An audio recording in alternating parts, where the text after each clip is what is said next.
بسم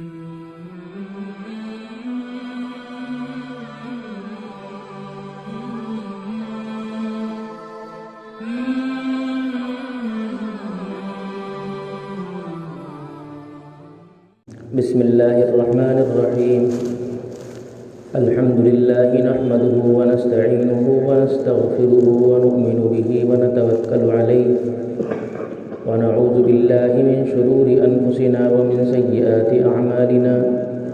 من يهده الله فلا مضل له ومن يضلله فلا هادي له ونشهد أن لا إله إلا الله وحده لا شريك له ونشهد أن سيدنا ومولانا محمدا عبده ورسوله. أما بعد، أعوذ بالله من الشيطان الرجيم. بسم الله الرحمن الرحيم. ومن أحسن قولا ممن دعا إلى الله وعمل صالحا وقال إنني من المسلمين. وقال تعالى: من عمل صالحا من ذكر أو أنثى وهو مؤمن فلنحيينه حياة طيبة ولنجزينهم أجرهم بأحسن ما كانوا يعملون. وقال النبي صلى الله عليه وسلم: إنكم على بينة من ربكم ما لم تظهر فيكم سكرتان وأنتم تأمرون بالمعروف وتنهون عن المنكر وتجاهدون في سبيل الله فإذا ظهر فيكم حب الدنيا فلا تأمرون بالمعروف ولا تنهون عن المنكر ولا تجادلون في سبيل الله والقائلون يومئذ بالكتاب والسنة كالسابقين الأولين من المهاجرين والأنصار أو كما قال صلى الله عليه وسلم. صدق الله العظيم وصدق رسوله النبي الكريم ونحن على ذلك من الشاهدين والحمد لله رب العالمين.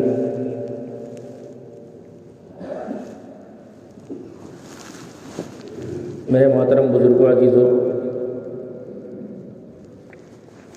اللہ تعالیٰ کی بے شمار اور بے انتہا نعمتیں ہر وقت ہمارے اوپر چھائی ہوئی ہیں. ہماری پیدائش سے لے کر اور ہمارے اس عمر کو پہنچنے تک ہر لمحہ ہم نے اللہ کی نعمتوں کے تحت ہی زندگی گزاری ہے. کتنی چیزیں ایسی ہیں جو ہم دنیا کی زندگی میں اپنے استعمال میں لاتے ہیں لیکن ہمیں ان کے نعمت ہونے کا احساس نہیں ہوتا. آپ دیکھیے سانس کتنی تیزی سے آتا جاتا ہے اور ایک سانس لیا ایک دم دوسرے سانس کے آنے کا آپ کو ہمیں کوئی احساس ہی نہیں. کبھی تذکرہ آئے تو احساس ہو جائے ورنہ ہم سانس لیتے ہی رہتے ہیں. اللہ تعالیٰ نے ہمیں آنکھیں دی ہیں. آنکھوں سے ہم کتنی قیمتی چیزیں ہر وقت دیکھ رہے ہیں. دنیا کا حسن اور دنیا کی زیب و زینت کیا چیز ہے یہ ایک اندھا نہیں بتا سکتا. اللہ نے ہمیں اندھے پن سے محروم رکھا، یہ بھی اللہ کی بڑی نعمت ہے. اور کان اللہ نے ہمیں دیا، ہم اس سے سن رہے ہیں. اگر کان میں ذرا سی کمی واقع ہو جائے تو ہم بہت سی باتوں کو سن کر سمجھنے سے محروم ہیں. کبھی ہم غلط سمجھ بیٹھتے صرف کانوں کی خرابی کی وجہ سے. زبان اللہ نے دی ہے، کسی کی زبان میں حسن ہے، بولتا ہوا اچھا لگتا ہے، اور کسی کی زبان میں لکنت ہوتی ہے، کسی کی زبان میں توتلا پن ہوتا ہے، کسی کی زبان میں حقلا پن ہوتا ہے اور کوئی گونگا ہی ہوتا ہے. اللہ نے ہاتھ دیے ہیں، اللہ نے پیر دیے ہیں، اللہ نے جسم دیا ہے. یہ تمام ایسی نعمتیں ہیں جن کا ہم 24 گھنٹے میں استعمال کر رہے ہیں اور اس استعمال پر اللہ نے ہم سے کوئی معاوضہ طلب نہیں کیا. مریض کو سانس کی پریشانی ہو جائے تو آکسیجن کے لیے پیسے ہر ایک کے پاس نہیں ہوتے. کورونا کے زمانے میں سب نے دیکھ لیا. پیسے تو آپ چھوڑیے، لاکھوں روپے دے کر بھی ایک سلنڈر کا ملنا مشکل تھا. لوگوں نے بہت زور لگایا، جس کی سفارش مضبوط ہوئی اسے مل گیا، ورنہ وہاں پیسے کی کوئی وقت نہیں تھی. وہاں تو ضرورت کی وقت تھی کہ یہ میرا قریبی ہے تو سلنڈر اس کے پاس جائے. 2-3 کلو آکسیجن کے لیے لوگ در در بھٹک رہے تھے. کتنی بڑی نعمت ہے سانس. ایک اندھا شخص ہے اور ایک میری طرح ہے، تو آپ کو اللہ نے چشمے سے محفوظ رکھا ہے. یہ بھی اللہ کا احسان ہے کہ ہم چشمے کے بغیر کہیں نکل نہیں سکتے، کہ ہم کچھ دیکھ نہیں سکتے. تو اس انعام کو انعام تصور کرنا یہ ہے ذمہ داری. ایک شخص کسی بزرگ کے پاس آیا، آپ نے قصہ سنا ہوگا فضائل اعمال میں، اور آ کر اپنی دکھ کا اور اپنی پریشانی کا اظہار کیا اور اپنے آپ کو محرومین کی صف میں کھڑا کیا. ان بزرگ نے کہا کہ تم اپنے آپ کو محروم سمجھتے ہو، تمہارے پاس نعمتیں نہیں ہیں، تم پیسے مانگتے ہو. پوچھا یہ بتاؤ کہ تمہیں جو اللہ نے آنکھیں دی ہیں، اگر اس کے بدلے میں 2 لاکھ روپے دوں، مثال دی، الفاظ تو کچھ اور بھی ہو سکتے ہیں، کہ 2 لاکھ روپے دوں، کیا تم اپنی آنکھیں مجھے دے دو؟ ایک آنکھ کے بدلے ایک ہاتھ تمہارا لوں اور تمہیں 2 لاکھ روپے دوں، کیا تم دے دو گے؟ اس طرح ساری نعمتیں اسے گنوائیں جو اس کے جسم میں ہیں. تو پھر بعد میں کہا لاکھوں روپے کی مالیت ہر وقت لیے پھر رہا ہے اور کہتا ہے میں محتاج ہوں، میں فقیر ہوں. تو یہ اللہ تعالیٰ نے ہمارے جسم میں نعمتیں رکھی ہیں.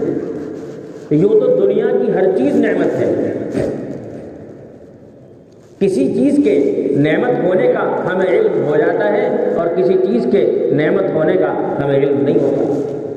لیکن اللہ نے جو کچھ بھی دنیا میں پیدا کیا ہے وہ سب نعمت ہے. چاند، سورج، ستارے، ستاروں کی ایک عام چیز تو ہماری سمجھ میں نہیں آتی. اب موجودہ دور کے حساب سے تو اور پیچھے ہو جائے گی بات. پہلے زمانے میں لوگ ستاروں سے راستے تلاشتے تھے، اب تو ضرورت ہی نہیں ہے راستہ تلاشنے کی. اب موجودہ دور میں کہہ سکتا ہے کہ ستاروں کی تو کوئی اتنی ضرورت نہیں ہے. چاند کی روشنی کی ہمیں ضرورت ہے. ہمیں مہینے کے تعین کا پتہ چلتا ہے کہ چاند کا مہینہ چاند کے دکھنے سے آتا ہے، بس اتنی سی نعمت ہے. سورج ہے، اس کی نعمت تھوڑی زیادہ ہے. ہوا ہے، یہ ساری نعمتیں، بے شمار نعمتیں. ہم دیکھتے ہیں دنیا میں کتنی چیزیں پیدا ہوئی ہیں. سانپ ہے، کاٹ لے تو انسان مر جائے، ظاہری طور پر اس کا کوئی نفع سامنے نہیں آتا، لیکن اللہ کی نعمت ہے. اور اللہ کی پیدا کی ہوئی ہر چیز میں اللہ کی حکمت ہے. حکمت کا ہمیں چاہے علم ہو یا نہ ہو. کبھی بندر کو کسی انسان کے کام آتے دیکھا ہے؟ نہیں، نقصان ہی کرتا ہے. ذرا سا موقع مل جائے، اگر چھت پہ چڑھ جائے تو ٹیم کو اگر بس چلے تو مار مار کے توڑ دے. اگر چھت پہ کوئی سامان رکھا رہ گیا اور حفاظت کا انتظام نہ کر سکے تو اس کو پھاڑ کر جائے گا. ظاہری طور پر لگتا ہے کہ یار اس کو کیا ضرورت تھی کہ اس کو اس نے چھیڑا، لیکن اس کا مزاج ہی ایسا ہے. یہ بھی اللہ کی حکمت کے تحت ہے. حکمت کیا ہے اللہ بہتر جانتا ہے. علماء نے اگرچہ دنیا میں پیدا کی جانے والی بعض چیزوں کی حکمتوں کو لکھا ہے، لیکن ہر ایک ان حکمتوں تک نہیں پہنچ پاتا. جو ان لکھی ہوئی چیزوں کو پڑھ لیتا ہے اس کو ان حکمتوں کا پتہ چل جاتا ہے. تو اللہ کی نعمتیں ہمارے اوپر، ہمارے جسم پر، ہماری ذات پر، ہمارے گھر میں اولاد نعمت ہے. ٹھنڈ کے موسم میں یہ جیکٹ اللہ کی بڑی نعمت ہے. اور ایک چھوٹی نعمت بڑی نعمت کے نہ ہونے کی صورت میں بھی بڑی نعمت ہے. ایک شخص ہے اس کے پاس ایک موٹی جیکٹ ہے کہ ہوا اس کے اندر پاس نہیں ہوتی. ایک شخص ہے جس کے پاس اونی جیکٹ ہے کہ ہوا پاس اس کے اندر ہو جاتی ہے. جب اس کے پاس وہ اونی جیکٹ نہ رہے تب اس کو احساس ہوگا کہ ہاں یہ کتنی بڑی نعمت تھی۔ ہر چیز اللہ کی نعمت ہے، اولاد کتنی بڑی نعمت ہے، ہوائیں اللہ نے پیڑ بنائے یہ سب نعمت کے طور پر بنائے، غلوں کا انتظام کیا یہ سب نعمت کے طور پر کیا۔ تو اللہ کی بے بہا بے شمار انگنت بے انتہا نعمتیں ہماری طرف ہر وقت متوجہ ہیں۔ ہم قدم اٹھا کر آگے چلنا چاہتے ہیں تو اللہ کی نعمت ہماری طرف متوجہ ہے کہ ہمارے قدم میں طاقت اللہ نے رکھی کہ ہم نے قدم آگے بڑھا دیا۔ ہمارا پچھلا اگلا قدم آگے پیچھے ہوتا ہے، ہمیں نعمت کا احساس نہیں ہوتا، لیکن ایک قدم کے مقابلے دوسرا قدم اور دوسرے قدم کے بعد تیسرا قدم، یہ سب کی سب اللہ کی نعمت ہے۔ میں بول رہا ہوں، بولنے کے دوران انسان کی زبان کتنی کتنی جگہوں پر پہنچتی ہے، تب جا کر الفاظ بنتے ہیں اور الفاظ کا ایک مجموعہ بنتا ہے، یہ بھی اللہ کی نعمت ہے۔ اگر اللہ نے بولنے کا سلیقہ نہ سکھایا ہوتا تو انسان بات کہنے پر قادر کیسے ہوتا؟ تو ایک طرف اللہ کی بے شمار نعمتیں ہماری طرف متوجہ ہیں اور دوسری طرف اللہ کے احکام ہماری طرف متوجہ ہیں۔ فرشتہ اعلان کرتا ہے، اٹھو غفلت سے دور بھاگو اور تم نے اپنے سروں پر جو آگ جلا رکھی ہے اس کو بجھاؤ اور نماز پڑھو۔ جب نماز کا وقت ہوتا ہے اللہ کا منادی اعلان کرتا ہے اور وہ ہمیں اس بات کی طرف متوجہ کرتا ہے کہ اب اللہ کا حکم تیری طرف متوجہ ہے، لہذا اللہ کی طرف چل اور عبادت میں مشغول ہو جا۔ تو دو چیزیں ہماری طرف متوجہ ہیں، ایک اللہ کی نعمت اور دوسرے اللہ کے احکام۔ اللہ کی نعمتوں میں ہم پر کیا تقاضا ہے؟ اللہ کا شکر گزار بننا، اللہ کا شکر گزار بننا۔ اور اللہ کے احکام میں ہمارے اوپر کیا تقاضا ہے کہ اپنے آپ کو ان احکام کا پابند بنانا۔ اللہ کی نعمتوں میں اللہ کا شکر کس طرح ادا کیا جائے؟ زبان سے ادا کیا جائے، دل سے ادا کیا جائے اور عمل سے ادا کیا جائے۔ زبان سے نعمت کا شکر کیسے ادا ہوگا؟ کہ ہم بیت الخلا جا رہے ہیں، بیت الخلا جانے سے پہلے ہم نے دعا پڑھی اور بیت الخلا سے آنے کے بعد ہم نے دعا پڑھی۔ تو بیت الخلا میں جانے کے بعد جو چیز ہمارے پیٹ میں تھی، جو اگر نظام درست نہ ہو تو بڑی تباہی کا سبب بن جاتی ہے اور بڑی پریشانی اور بے چینی کا سبب بن جاتی ہے، اور نظام درست ہو تو یہی اللہ کی بڑی نعمت ہے۔ الحمدللہ الذی اذھب عنی الاذی وعافانی، کہ تمام تعریفیں اس اللہ کے لیے ہیں جس نے مجھ سے تکلیف دینے والی چیز کو دور کیا اور مجھے عافیت عطا کی۔ یہ بڑی نعمت ہے اللہ کی۔ انسان کھانا کھاتا ہے، کھانے کے دوران لقمہ چبانے کے لیے اللہ نے دانت دیے اور پیٹ میں لے جانے کے لیے اللہ نے گلا دیا، حلق دیا، اور کوئی چیز سانس کی نلی میں نہ جائے اس کے لیے اللہ نے حلق کے اندر انتظام کیا۔ اگر حلق کے اندر وہ چیز ہمارے جانے کی سانس کی نلی میں جانے کی کوشش کرتی ہے تو ہمیں فوراً پھندا لگ جاتا ہے۔ کیوں؟ یہ اللہ نے انتظام کیا ہے۔ اور انسان کے پاس کھانا پہنچنے میں کتنی چیزیں کام میں آئیں، لاکھوں لوگوں کے ہاتھ چلے، تب جا کر یہ چیز آج اس شکل میں ہمارے پاس پہنچی۔ اس لیے حکم ہوا کہ ہر لقمے کے ساتھ الحمدللہ کہو، اور جب کھانا کھا کے فارغ ہو جاؤ تو دعا پڑھو، الحمدللہ الذی اطعمنا، کہ تمام تعریفیں اس اللہ کے لیے جس نے مجھے کھلایا، وسقانا، اور ہمیں پلایا۔ اللہ کی طاقت اور اللہ کی قدرت کے بغیر ہم کھا نہیں سکتے تھے۔ اللہ کی قدرت سے کھانے کی چیز ہمارے پاس تک پہنچ جائے، اگر ہمارے اندر کھانے کی طاقت ختم ہو جائے تو ہم کھا نہیں سکتے۔ اس لیے یہ نعمتیں ہیں، ان کا شکر ادا کرنے کا سلیقہ اور طریقہ اللہ کے نبی علیہ الصلوۃ والسلام نے زبان سے بھی ادا کرنے کا طریقہ سکھایا۔ کپڑے پہننے ہیں تو اس کی دعا سکھائی، کپڑے اتارنے ہیں نئے کپڑے پہننے ہیں اس کی دعا سکھائی، آپ کوئی اور ضرورت پوری کر رہے ہیں، ہر ضرورت پوری کرنے کے بعد اللہ کا شکر ادا کیجیے، اس کی اللہ تعالیٰ نے، اللہ کے نبی علیہ السلام نے دعا سکھائی۔ ان دعاؤں کا اہتمام کرنے والا بندہ زبان سے اللہ کا شکر ادا کرنے والا کہلائے گا۔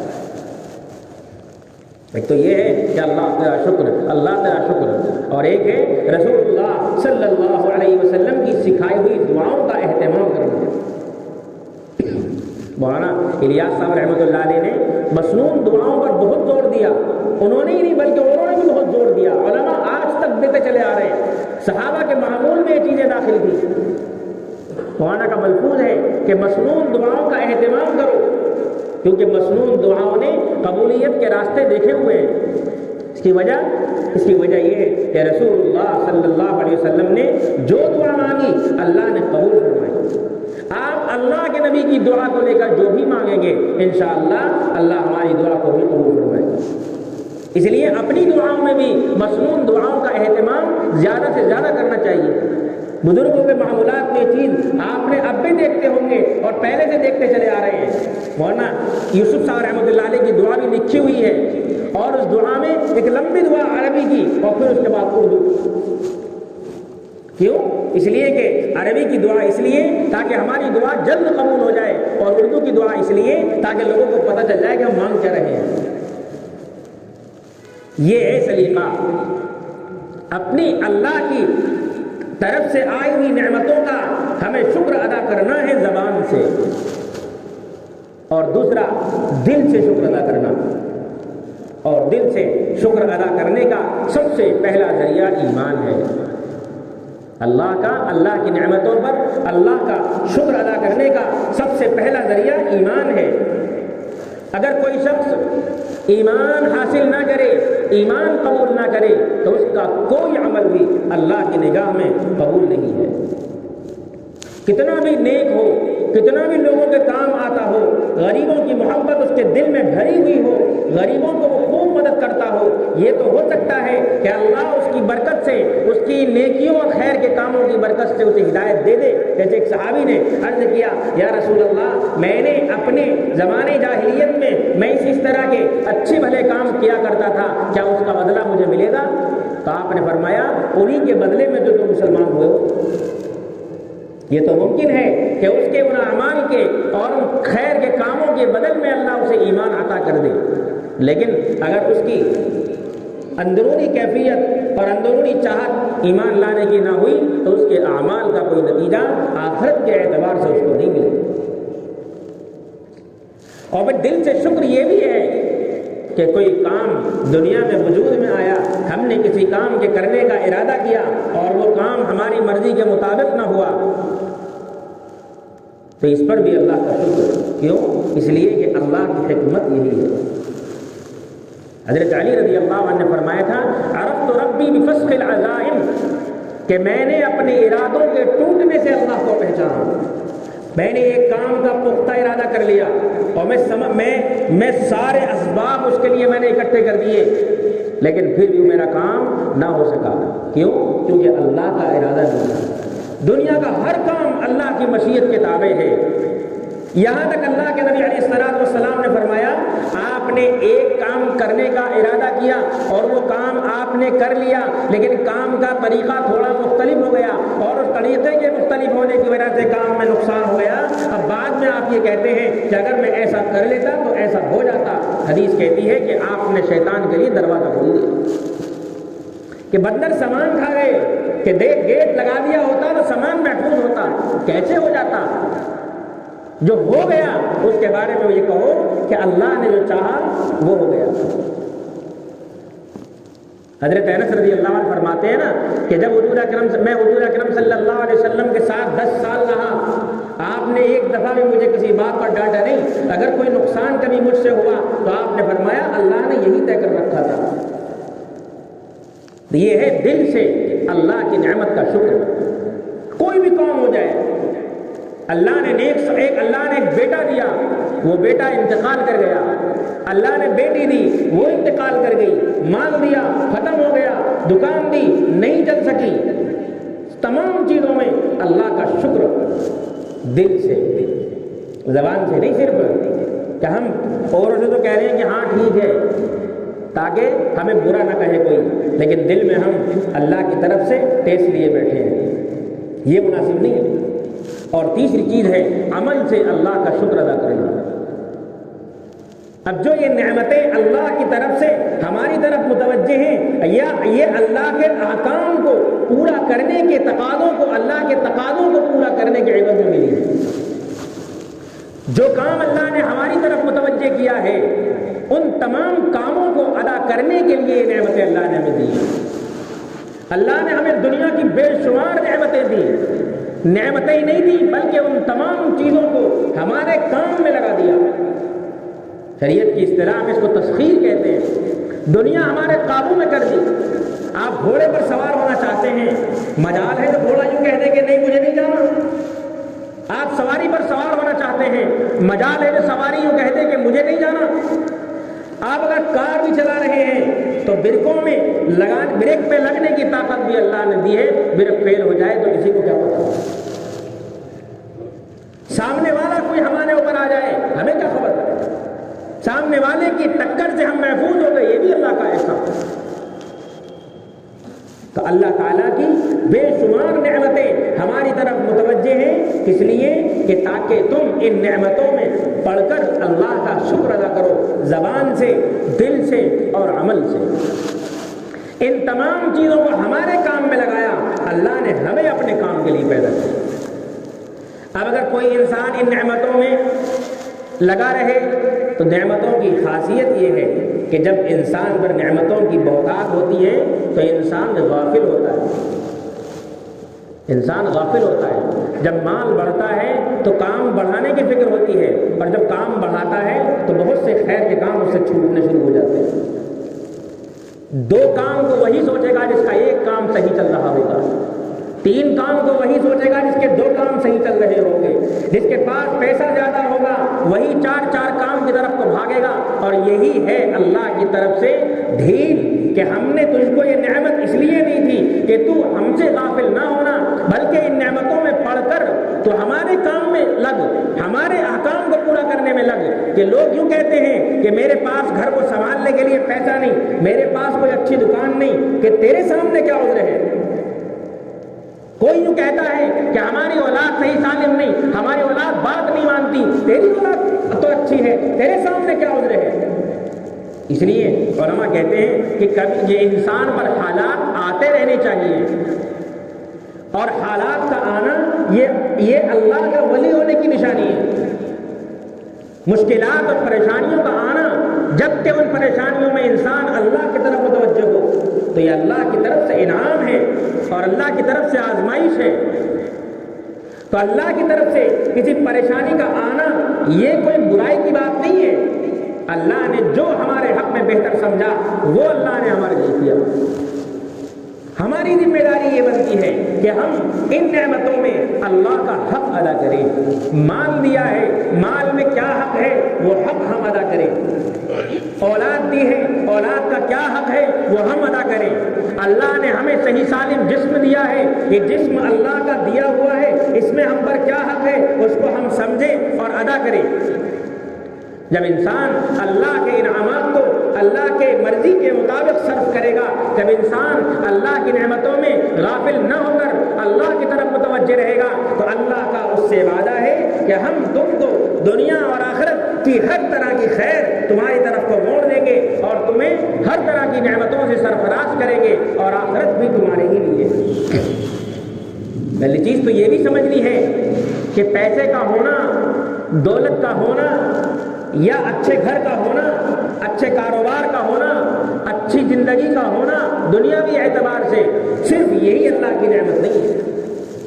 ایک شخص کے پاس بڑا بنگلہ، بڑی گاڑی، بڑا پیسہ اور بڑی دولت ہے، لیکن اسے اللہ کا علم نہیں تو یہ اللہ کی اس پر نعمت نہیں ہے، یہ اللہ کی اس کے لیے ڈھیل ہے۔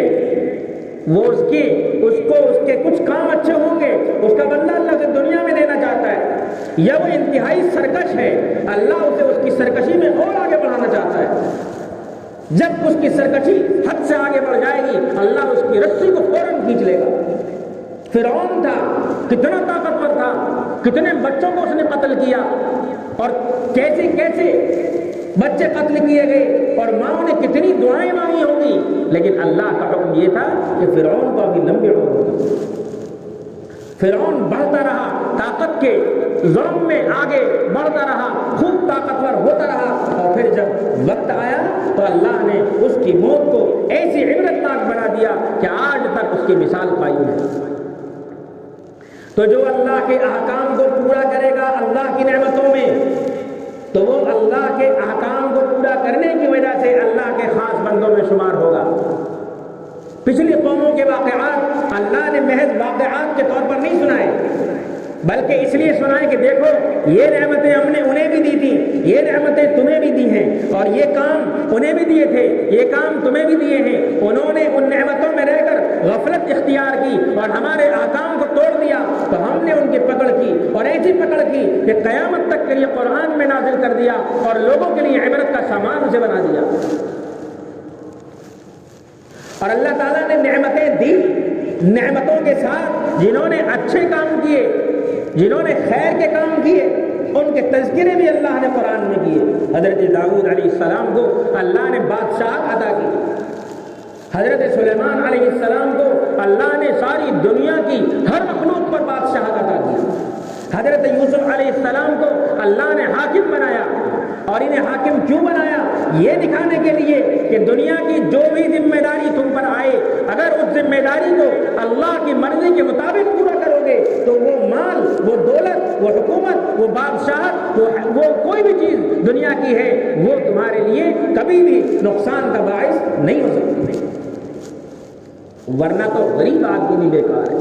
سب سے برا ہے وہ انسان کہ جس کے پاس کھانے کو بھی نہ ہو اور جس کے پاس دین بھی نہ ہو۔ سب سے برا ہے وہ انسان۔ ایسے بے شمار لوگ ہاں ملیں گے کہ جن کے پاس ضروریات پوری کرنے کے اسباب نہیں ہیں، کہ جن کے پاس اپنی خواہشات کو چھوڑ دیں، اپنے کھانے، اپنے پہننے، ٹھنڈ میں لحاف اوڑھنے، بچوں کو کپڑے پہنانے کے لیے ان کے پاس پیسے نہیں ہیں، اور اس کے لیے وہ پریشان رہتے ہیں، کام بھی کرتے ہیں لیکن پریشان رہتے ہیں۔ اس کے باوجود فلم دیکھنے کے لیے ٹی وی ان کے گھر میں ہے، موبائل میں ریچارج کرنے کے لیے ان کے پاس پیسے ہیں، اپنی ان دنیاوی خواہشوں کو پورا کرنے کے وہ سارے کام کرتے ہیں۔ یہ سب سے بدترین مخلوق، سب سے برے لوگ ہیں یہ، کہ جن کے پاس دین میں نہ ہو، دنیا بھی نہ ہو۔ ان سے کہا جائے گا کہ چلو مالداروں کے پاس تو گمراہ کرنے کے لیے مال تھا، مالداروں کے پاس تو غفلت میں ڈالنے کے لیے مال، ان کا گھر، ان کے بنگلے، ان کے کاروبار تھے، تمہیں کس چیز نے غفلت میں ڈالا؟ ان سے کہا جائے گا ایک شخص کے پاس مال ہے، بہت مال ہے، اور وہ اس مال میں اللہ کی نام پر اور اللہ کے احکام پر خرچ کرتا ہے، تو وہ اللہ کی نگاہوں میں غریب دینداروں سے زیادہ پسندیدہ ہے۔ اب دیکھیے حضرات صحابہ، مہاجرین اور انصار دو طبقے ہیں۔ مہاجرین کا طبقہ غریبوں میں آتا ہے اور انصار کا طبقہ مالداروں میں آتا ہے۔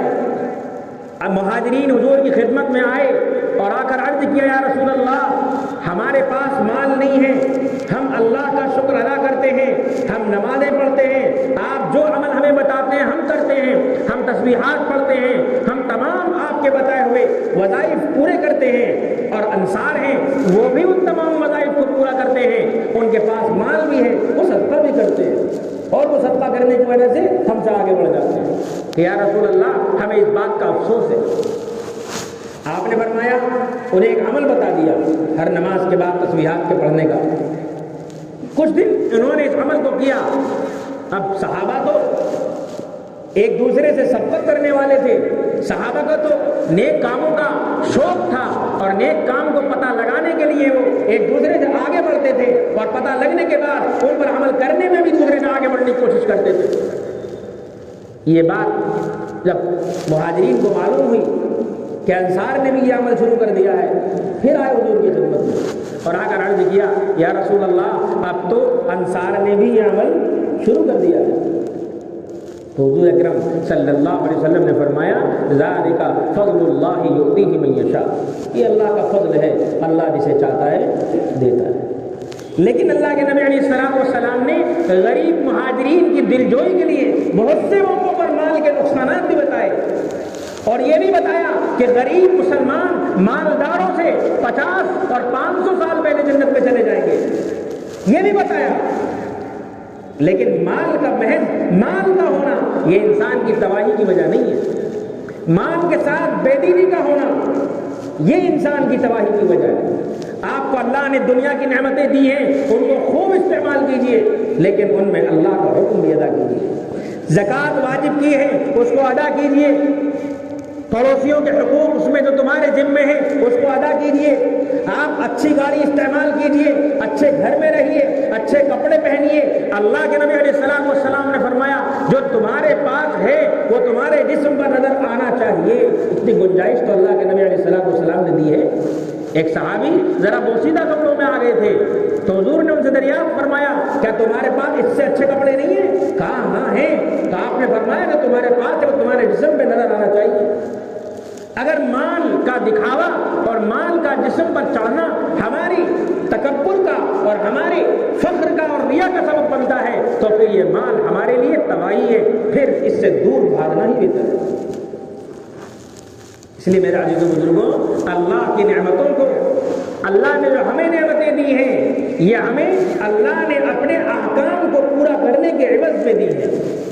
اللہ چاہتا ہے کہ ہم اللہ کے احکام کو پورا کریں، اس لیے اللہ تعالیٰ نے ہمیں نعمتیں دی ہیں کہ نعمتوں کو ہم نے تمہارے لیے مسخر کر دیا ہے، تمہارا کام یہ ہے کہ ہمارے احکام کو پورا کرو۔ احکام میں پہلی چیز اللہ نے ہمارے ذمہ ایمان رکھا ہے۔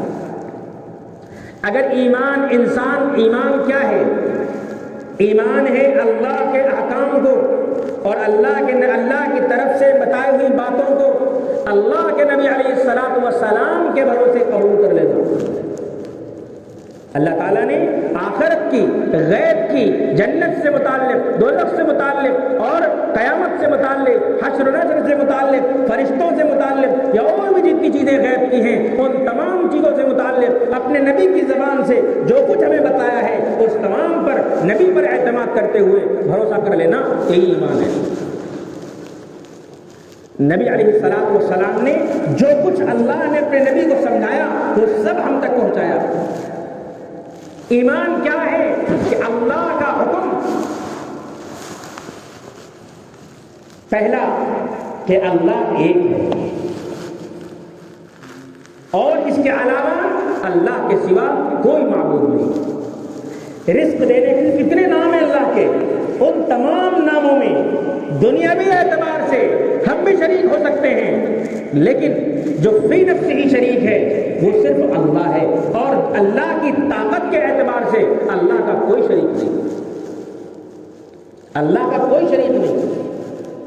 اللہ کو جو قدرت حاصل ہے، اللہ جیسا رب ہے، اللہ کی ربوبیت میں کوئی شریک نہیں۔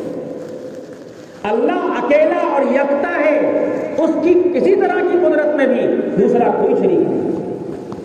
اگر کوئی اللہ کی صفت میں اللہ کے ساتھ کسی کو شریک مانتا ہے، باپ بھی کماتا ہے اور اللہ کمانے کی طاقت دیتا ہے، کھیتی سے ہمیں غلہ ملتا ہے، کھیتی میں غلہ اگانے کی طاقت اللہ پیدا کرتا ہے اور غلہ کھیتی سے اللہ اگاتا ہے، تو ہم کھیتی کو ذریعہ تو مانیں گے لیکن ہم یہ نہیں کہیں گے کہ اگر کھیت نہ ہوتا تو اللہ ہمیں رزق کہاں سے دیتا۔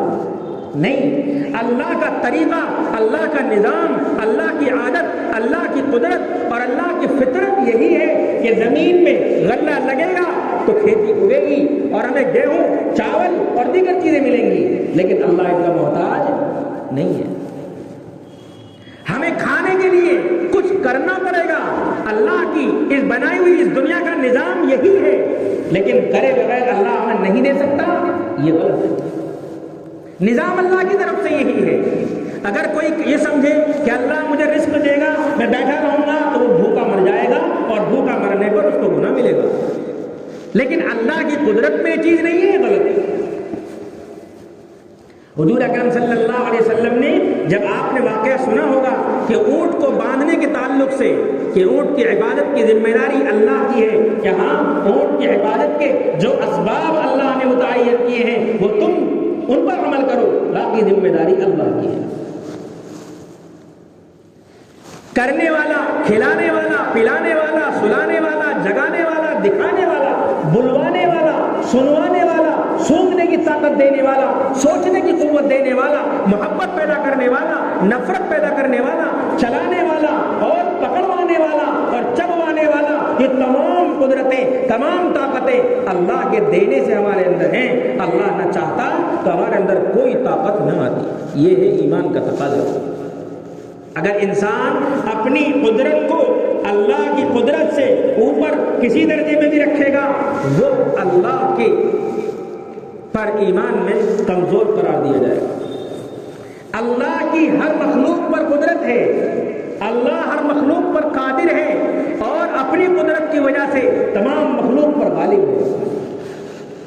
اس لیے ہم سب کا عقیدہ، ہم سب کی سوچ، ہم سب کی فکر اور ہم سب کا ایمان یہ ہونا چاہیے کہ دنیا میں جو کچھ ہو رہا ہے وہ بھی اللہ کر رہا ہے، اور جو کچھ میں کر رہا ہوں وہ بھی اللہ کر رہا ہے، اور جو کچھ میرے پاس ہے اور ان میرے پاس کی چیزوں کے ذریعے سے دنیا میں جو بھی گل کھلا رہا ہوں، جو بھی اچھے کام میرے ذریعے ہو رہے ہیں، وہ سب اللہ ہی کروا رہا ہے۔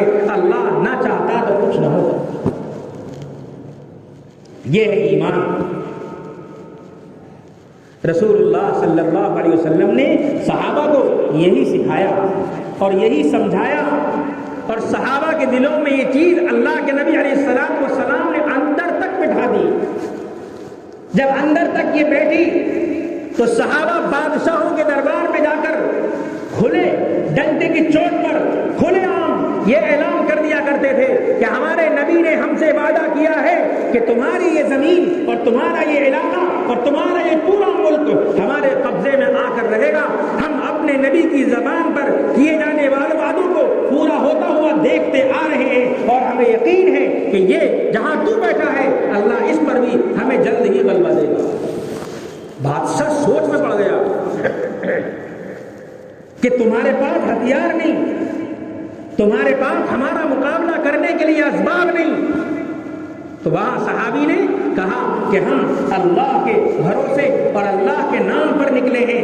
اللہ کے نبی نے ہمیں یہ سکھایا ہے کہ جب تم اللہ کے حکم کو اپنی تمام چیزوں سے اوپر رکھو گے اور اللہ کی قدرت کو تمام قدرتوں پر قابض مانو گے تو تم ہر جگہ غالب آتے رہو گے اور ہر ایک تمہارا غلام ہوتا چلا جائے گا۔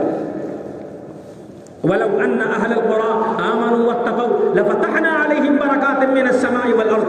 قرآن نے اعلان کیا کہ یہ بستی والے، یہ علاقوں والے، یہ گاؤں والے اگر ایمان لانے اور اللہ کی قدرت کو تسلیم کرنے اور اللہ کے بتائے ہوئے احکام کے مطابق اپنے زندگی کو گزارنے کے لیے تیار ہو جائیں تو ساری دنیا پر غلبہ انہیں کو عطا ہوگا۔ اللہ آسمانوں، اللہ زمینوں سے نعمتوں کی بوچھار اور نعمتوں کی بارش کر دے گا۔ ذرا سوچو کہ رسول اللہ صلی اللہ علیہ وسلم کو صرف 23 سال کی مدت ملی، اور کیسا انقلاب! حضور اکرم صلی اللہ علیہ وسلم کی آمد سے پہلے مکہ مکرمہ کے کیا حالات تھے، اس کو اگر سمجھنا ہے تو مولانا علی میاں ندوی کی ایک کتاب ہے جس کو انسانی دنیا پر مسلمانوں کے عروج و زوال کا اثر، یہ کتاب ہے۔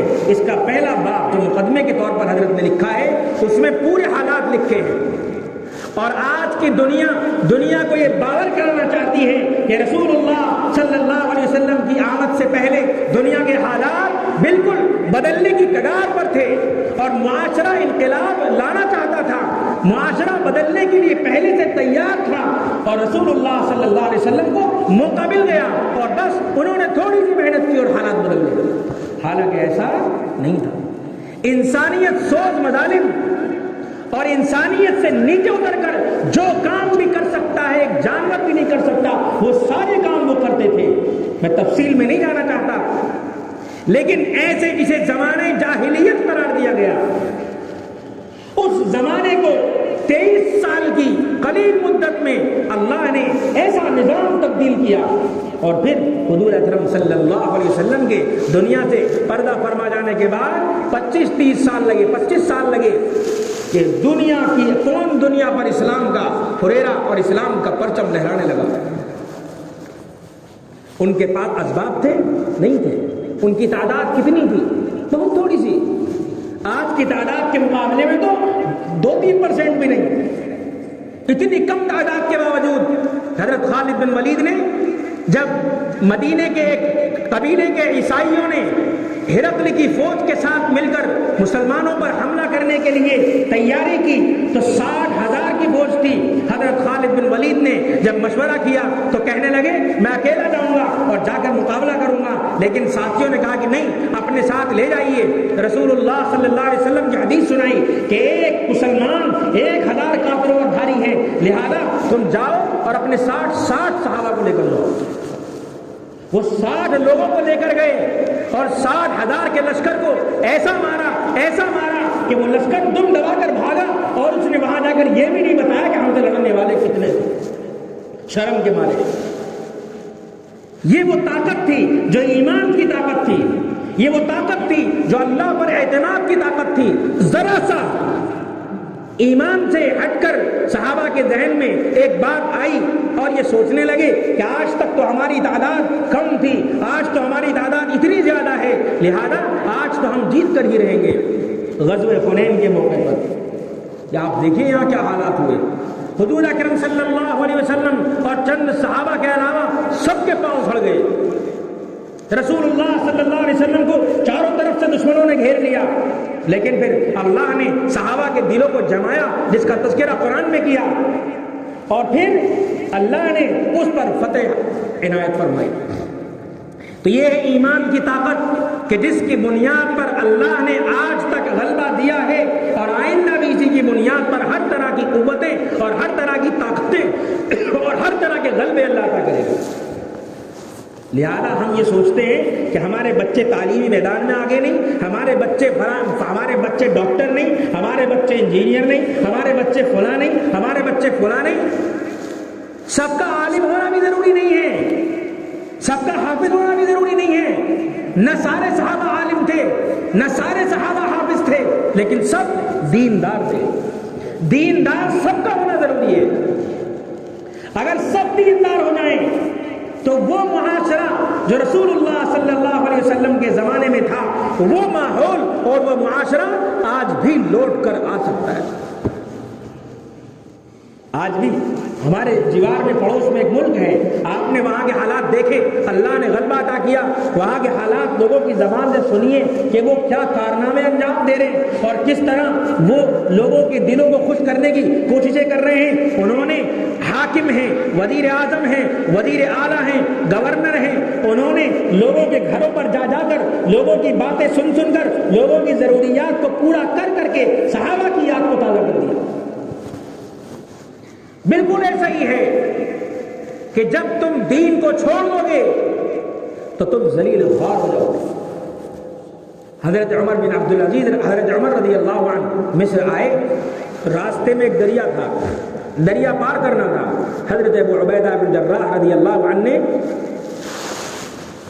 وہاں حضرت عمر رضی اللہ عنہ جب دریا پار کرنے کے لیے ارادہ کیا تو انہوں نے اپنے چپل، جو جوتے، جو بھی چیز ہو اس کو اور اپنے تھیلے کو اپنے عصا میں کر کے کندھے پر ٹانگ لیا. تو حضرت ابو عبیدہ بن جراح رضی اللہ عنہ نے فرمایا کہ امیر المؤمنین، آپ دنیا کے بڑے بڑے بادشاہوں سے ملنے جا رہے ہیں، لہذا آپ اپنا حلیہ ایسا کریں جیسا ایک امیر کا ہونا چاہیے. حضرت عمر رضی اللہ عنہ کا چہرہ بدل گیا اور فوراً فرمایا ابو عبیدہ، تمہارے علاوہ کوئی یہ بات اگر کہتا تو میں نشان عبرت اس کو بنا دیتا. تم کیا سمجھتے ہو ہمارے حالات یہاں سے چلتے ہیں؟ ہمارے حالات آسمان سے چلتے ہیں. آسمان والا جو فیصلہ کرتا ہے دنیا میں ہمارے تعلق سے وہ فیصلہ نافذ ہوتا ہے. اس لیے ایک بزرگ نے فرمایا تھا کہ اللہ کے دین کو اللہ تعالیٰ نے تمہیں اس دین کے بدلے سے عزت عطا کی ہے. اعزکم اللہ بالاسلام، کہ اسلام کی بنیاد پر اللہ نے تمہیں عزت دی ہے. تم ننگے بدن تھے، تم سب سے کم تعداد تھے، تمہارے پاس پہننے کو کپڑے نہیں تھے، تمہاری حالت ایسی تھی کہ دنیا کی حکومتیں تمہیں قبول کرنے تیار نہیں تھی، اور تمہیں اللہ نے اسلام کے ذریعے عزت بخشی. فَمَهْمَا تَطْلُبُ الْعِزَّةَ بِغَيْرِهِ يُذِلُّكُمُ اللَّهُ، کہ جب بھی تم اللہ کو چھوڑ کر عزت طلب کرو گے اللہ ذلیل کر دے گا. آج ہمارا حال یہی ہے. ہم کون سا کام دنیا میں کرنے کی کوشش نہیں کر رہے. ہم نہیں کر رہے تو دین پر عمل نہیں کر رہے. میرا کام بھی بیٹھ کر بولنا ہو گیا، میرے گھر پر اگر نگاہ ڈالی جائے تو میں ختم ہوں۔ بولنے والا بول رہا ہے لیکن اس بولنے والے کی بات دل میں نہیں اتر رہی۔ وجہ اس کی کیا ہے؟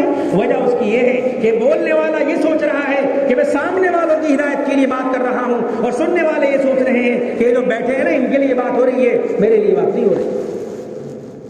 حالانکہ ہر ایک شخص اگر اپنے گھر کی فکر کر لے اوروں کی فکر کرنے سے زیادہ، ایسا نہیں ہے کہ اپنے گھر کی فکر میں اوروں کی فکر کو چھوڑ دے، لیکن ایسا بھی نہیں ہے کہ اوروں کی فکر کے چکر میں اپنے گھر کی فکر کو چھوڑ دے۔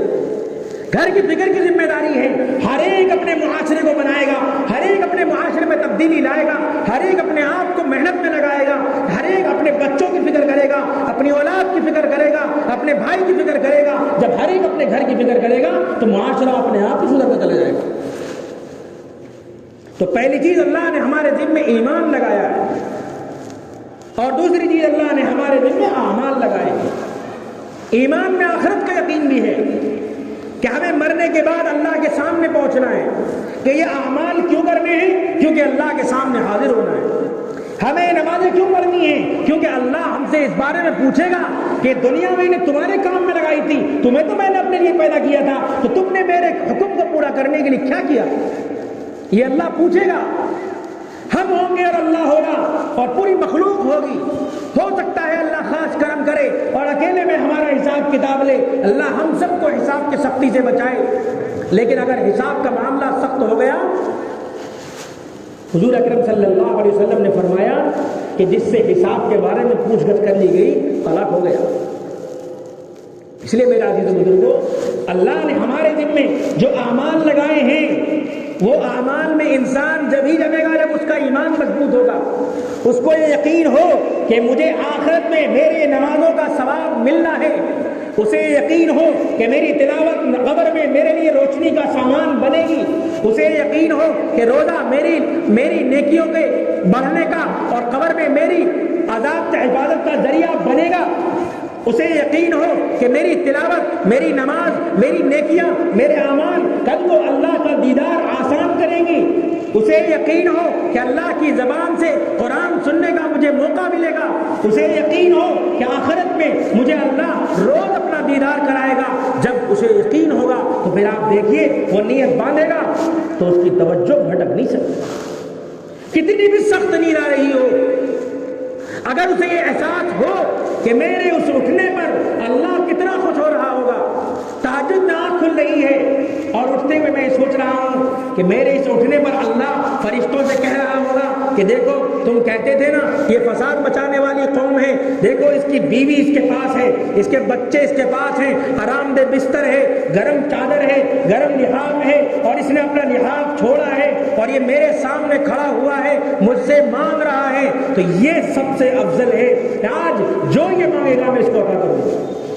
کبھی تصور تو کر کے دیکھو، کبھی جب نماز پڑھو تو نماز پڑھتے ہوئے سوچو کہ میں جو نیت باندھ رکھی ہے اللہ میری طرف متوجہ ہے، کبھی الحمدللہ رب العالمین پڑھتے ہوئے سوچو کہ اللہ جواب دے رہا ہے، حمدنی عبدی، میرے بندے نے میری تعریف کی ہے، کبھی الرحمن الرحیم کہتے ہوئے سوچو کہ میرا اللہ میری بات کا جواب دے رہا ہے اور خوشی کا اظہار کر رہا ہے۔ ہر سورہ فاتحہ کی ہر آیت پر اللہ کی طرف سے جواب ملتا ہے، اس لیے بہتر یہ ہے کہ ہم ہر آیت کو الگ الگ سانس لے کر پڑھیں تاکہ اللہ کی طرف سے جواب کہ ہم مستحق بن سکیں۔ تو یہ تصورات ہیں، یہ سوچ ہے اور یہ خیال ہے جو خیال انسان کے لیے نیکیوں کو آسان کرے گا۔ میری گناہ کی طرف قدم بڑھا، میں نے فوراً سوچ لیا کہ اللہ کو کیا منہ دکھاؤں گا، میرا گناہ کی طرف قدم اٹھا، میں نے فوراً سوچ لیا کہ اگر مخلوق کے سامنے اللہ نے مجھے کھڑا کر دیا تو میں کس طرح اللہ کو منہ دکھاؤں گا، میری رسوائی ہوگی، لوگ کیا کہیں گے اور اللہ کیا کہے گا۔ ابھی سوچو تو صحیح، اگر ہم نے یہ سوچنے کا مزاج بنا لیا، اس لیے حضرت ابوبکر رضی اللہ عنہ نے فرمایا تھا جس کو اپنے عمل پر ثواب کی امید نہ ہو، اجر کا احساس نہ ہو، اس کے لیے کوئی ثواب نہیں ہے۔ جس کو اپنے عمل پر اجر کا احساس نہ ہو اس کے لیے کوئی ثواب نہیں ہے۔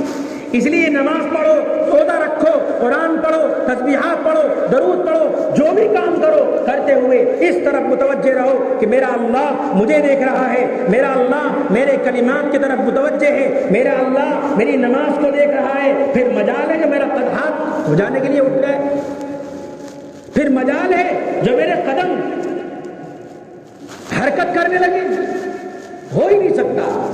لیکن نماز کھیل ہے، کیوں؟ اس لیے کہ ہمیں وہ احساس نہیں جس احساس کی ضرورت ہے، اسی احساس کو پیدا کرنا ہے کہ گناہ کا خیال دل میں آیا، خیال دل میں آتے ہی فوراً انسان ہیں، ہم انسان ہیں، گناہ کا خیال بھی آ سکتا ہے، گناہ بھی ہو سکتا ہے، صحابہ سے بھی ہوا ہے، وہ تو ہم سے اعلیٰ تھے، انسان ہے، گناہ کا خیال بھی آ سکتا ہے، گناہ ہو بھی سکتا ہے، لیکن مسلمان ہیں، توبہ کے بغیر چین نہیں آ سکتا۔ اگر مسلمان سے گناہ ہو گیا اور گناہ کے باوجود وہ سکون سے زندگی گزار رہا ہے، کوئی بے چینی اس کا قلب محسوس نہیں کر رہا، اس کو کوئی پریشانی محسوس نہیں ہو رہی ہے، تو پھر اپنے ایمان کے بارے میں اسے ڈرنے کی ضرورت ہے۔ حضور اکرم صلی اللہ علیہ وسلم سے صحابی نے پوچھا یا رسول اللہ ایمان کیا ہے؟ مل ایمان، آپ نے کیا فرمایا؟ اذا سرت کا حسنتک، جب تجھے نیکی کر کے مزہ ملے، جب تجھے نیک کام کر کے اچھا لگے، کھانے کا ذائقہ منہ میں پڑتے ہی دل خوشی محسوس کرتا ہے، اپنی پسند کی چیز دیکھتے ہی دل ایک دم خوش ہو جاتا ہے، اپنی مرضی کی چیز ملتے ہی دل ایک دم خوشی سے باغ باغ ہو جاتا ہے کہ تو نے نماز پڑھی، نماز پڑھ کے تجھے خوشی ہوئی، اللہ تو نے مجھے تجھے خوش کرنے کا موقع عنایت فرمایا، میں تو اس قابل بھی نہ تھا، تو چاہتا تو مجھے کہیں بھی ڈال لیتا، میرا کوئی ایسا کام تو تھا نہیں، اور مجھے نیک کام میں لگانا تجھ پہ کوئی ذمہ داری تو تھی نہیں، تیری محبت ہے، تیری چاہت ہے کہ تو نے مجھے نیک کام میں لگا دیا، یہ ایک احساس ہو۔ اذا سرت کا حسنۃ، جب نیک کام کر کے تجھے خوشی محسوس ہو، وساءت کا سیئات، اور گناہ کر کے تو بے چین ہو جائے، گناہ کر کے تیرا دل سکون محسوس نہ کرے، فانت مؤمن، تو تو مومن ہے۔ اگر گناہ کر کے دل بے چین نہیں ہو رہا تو پھر ڈرنے کی ضرورت ہے، ایمان ہے بھی یا نہیں۔ یہی صحابہ کی صفت تھی۔ صحابی حضور اکرم صلی اللہ علیہ وسلم کے سامنے اپنی کیفیت الگ محسوس کرتے ہیں، حضور کے پاس سے گھر پہنچتے ہیں تو کیفیت میں تھوڑا سا فرق آ جاتا ہے، ہماری طرح کیفیت نہیں ہوتی، تھوڑا سا فرق آ جاتا ہے تو فوراً یہ احساس ہو جاتا ہے کہ میں منافق تو نہیں ہوں۔ وہ احساس پیدا کرنے کی ضرورت ہے، اسی احساس کو پیدا کرنے کے لیے دعوت کی محنت ہے کہ لوگوں کو بتاؤ، لوگوں میں پھر کر لوگوں کو سمجھاؤ، لوگوں کو دعوت دو، لوگوں سے کہو لوگوں ایک اللہ کی طرف آؤ کہ جس کے قبضے میں ساری دنیا ہے، جس کے قبضے میں ساری دنیا کی حکومت ہے، جو وہ چاہے گا وہ ہوگا، ساری دنیا چاہے اس کے خلاف چاہ لے، اللہ جو چاہے گا وہ ہوگا۔ اس بات کی لوگوں میں نکل کر دعوت دو، لیکن اس دعوت کا مقصد میری اپنی ہدایت ہو، اس دعوت کا مقصد میرا اپنا دین پر جمنا ہو۔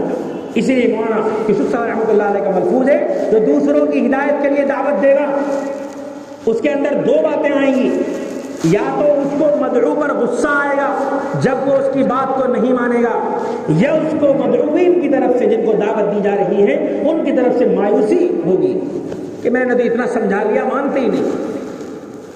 اپنی ہدایت کے لیے دعوت دو گے تو چاہے پورا معاشرہ دین پر آ جائے تب بھی ہدایت کی دعوت ختم نہیں ہوگی، اور اگر دوسروں کی ہدایت کے لیے دعوت دی جائے گی تو جب معاشرہ دین پہ آ جائے گا تو پھر ہم سمجھیں کہ ذمہ داری ہماری ختم ہوگی۔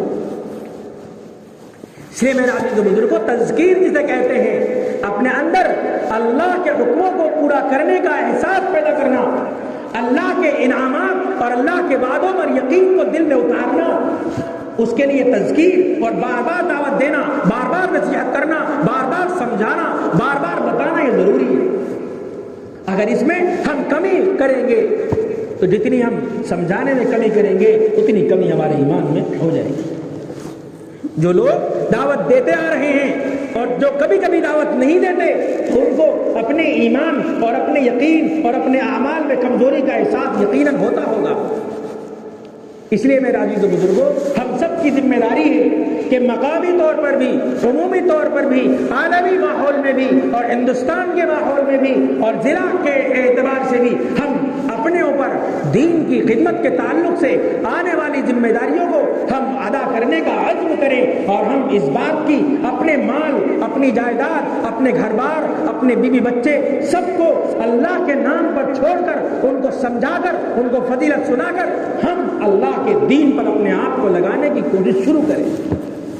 لیکن چیز یہ ہے کہ زبردستی نہیں کرنی، اپنے بچوں سے، اپنی بیوی سے، اپنے گھر میں زبردستی نہیں کرنی۔ اس کا آسان طریقہ کیا ہے؟ اس کا آسان طریقہ یہ ہے کہ ان کے سامنے تعلیم ہوتی رہے، ان کو اجتماعات میں شرکت ہوتی رہے۔ جب ان کی اجتماعات میں شرکت ہوتی رہے گی تو ان کا خود ذہن بنے گا قربانی دینے کے لیے، ان کا خود ذہن بنے گا اللہ کے رام پر نکالنے کے لیے۔ تو اس لیے ہم اس بات کی کوشش کریں، اگر کسی کے گھر کے اسباب، حالات مناسب نہیں ہیں، یہ ذمہ داریاں زیادہ ہیں، تو اگر ان ذمہ داریوں کو تقسیم کر سکتے ہوں تو ان کو ہم تقسیم کر کے ہم اللہ کے نام پر اللہ کے دین کو سربلند کرنے کے لیے اور اپنے دلوں میں اللہ کی عظمت کو بٹھانے کے لیے ہم اپنے وقت کو فارغ کریں انشاءاللہ۔ ارادہ کرتے ہیں نا سب انشاءاللہ۔